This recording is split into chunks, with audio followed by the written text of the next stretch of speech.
太医说，这药是驱暑安神开胃的，王后这些日子吃不香睡不好，让人看了真是着急。天那么热，饭都吃不下，哪还吃得了这苦药？拿走，我不吃。药该吃还得吃，王后怎么可以耍小孩子脾气呢？臣妾见过大王。王后坐下别动。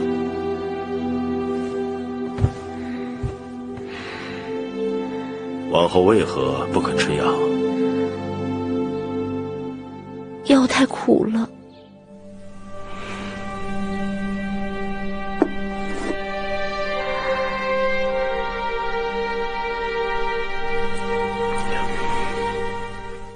确实是有点苦，良药苦口嘛。王后都快要做娘亲的人，得为了你肚子里的孩儿着想。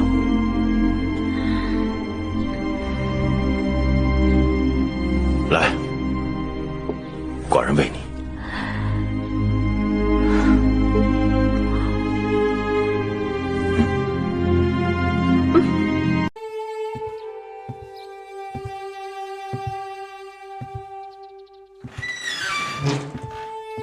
夫人，衣裳拿来了，拿过来。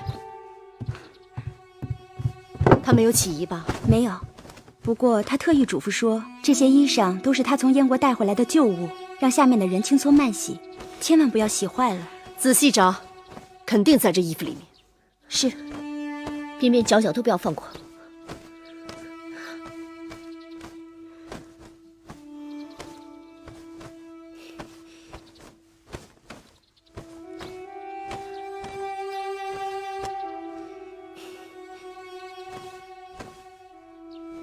不用找了，他是在戏弄我们。他若真是在戏弄我们，说明他对我们早已起了疑心，那么眼下只好开门见山了。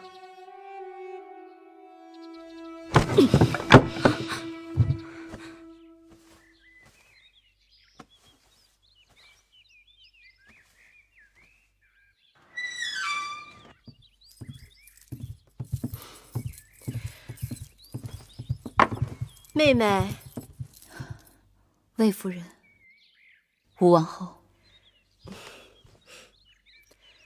这2日看着妹妹的气色，真是好多了。有魏夫人和武王后的精心照料，芈月自然神清气爽。既然芈夫人身体已经康复了，那我们就可以商议正事了。武王后不说，我也正想向你们打听呢。你们是否与雍大人联络上了？说起这事儿，我比妹妹还急呢。派去打探的人说，雍大人那次遭遇的是王军中的禁军。臭看家！冲进去！夫人，他们在砸宫门了。夫人，我们赶紧走，我们快走。不，我不走，你快带芈月走。殷夫人，我已经完成了先王对我的嘱托，而你却任重道远，别让我这老妇给你们半手半脚的。殷夫人何出此言？我能活到今日是命数，在我所有的兄弟姐妹当中，除了初离子这个幼弟，全部先我而去，有他们在那边，即便是今日就走了，我也不会觉得孤寂。我虽为女子，为了秦国的江山社稷，该做的我都做了，无愧于列祖列宗。1、2、3，1、2、3，夫人，你们护送芈夫人、雍大人即刻出宫，不得耽搁。是，我留在这里，多少能够拖住他们一阵。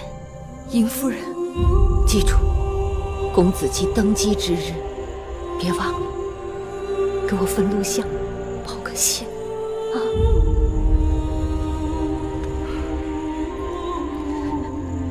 你我就此别过。有一日到了那边，在笑谈长夜。此时秦国危在旦夕，不是儿女情长的时候。糜夫人，快走吧，快点带他们2个人走，快走！糜夫人，我们走吧。糜夫人，快走！夫人，快走啊！夫人，我们走吧。人证的说法，明明你来都来了，自欺欺人，凑个热闹。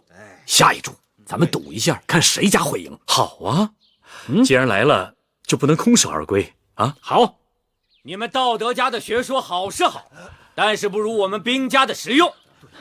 人可以贫贱，但不可以受辱；可以富有，但不可以糜烂。黄公子，国民不必好战，但必有血那是气养我新来的一个门客公子倩，见义不为。他来自楚国，满腹经纶，只是执意不肯入朝为大王效力，所以眼下是暂时屈居在我的府中。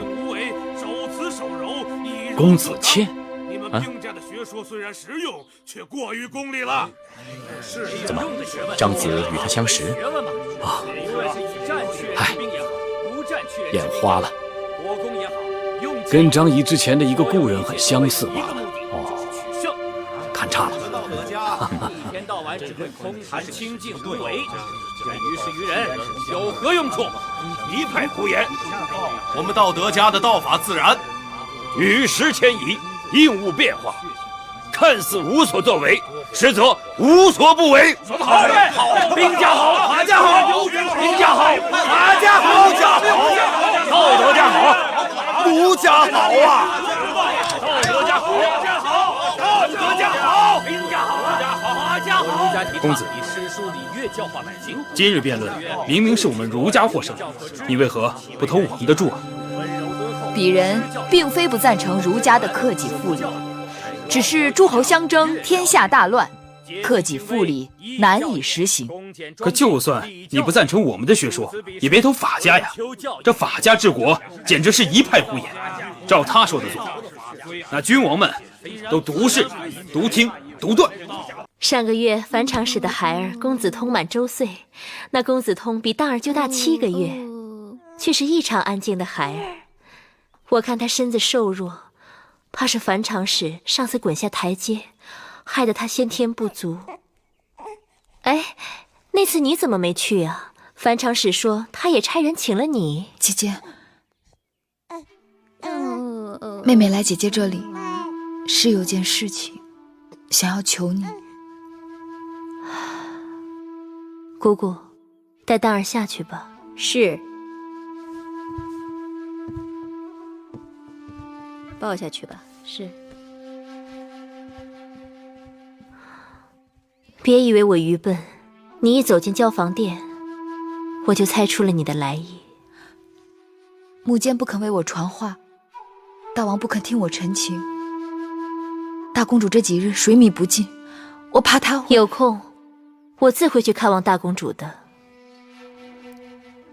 姐姐能去看她，那是再好不过了。但姐姐毕竟是她的母后，总不能放手让她跳入火坑吧？梦莹的婚事由大王一人做主，梦莹违背父命，已经让大王恼火得很。我若再去劝说，只能是火上浇油。可这事怎么能了呢？走到哪儿，了到哪儿吧。姐姐有了当儿，比我更知晓，凡事要为儿女的前程打算。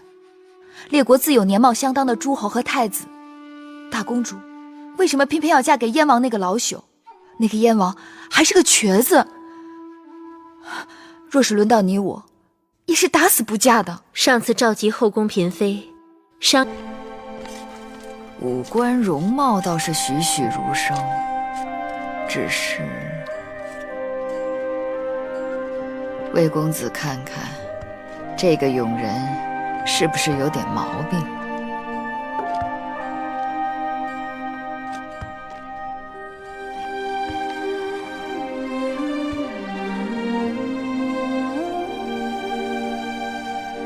望太后明示。你做的楚兵，却是秦兵的法师。秦兵的发髻都是在正中的，但这楚兵发髻都是偏的。是，还不快谢太后赐教！谢太后赐教。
18年，13岁的秦王。今日是你的忌日，我来看你了。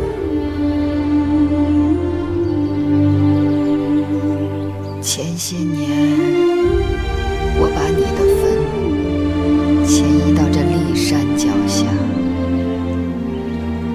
并将这座山改名为骊山。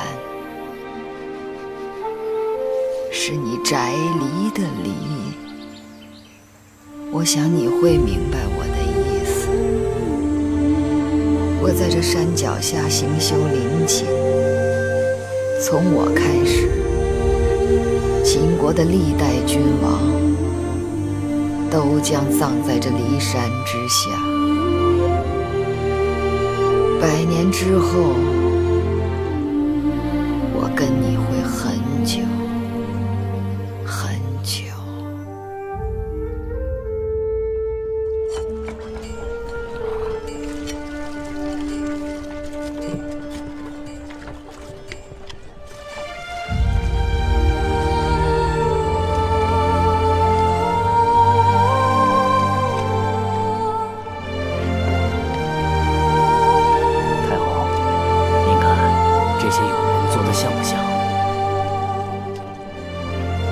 这是秦兵，秦人尚黑，衣着皆黑。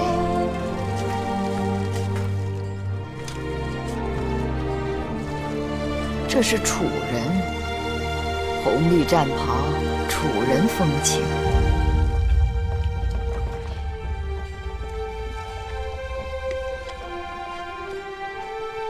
这个楚兵出自谁手？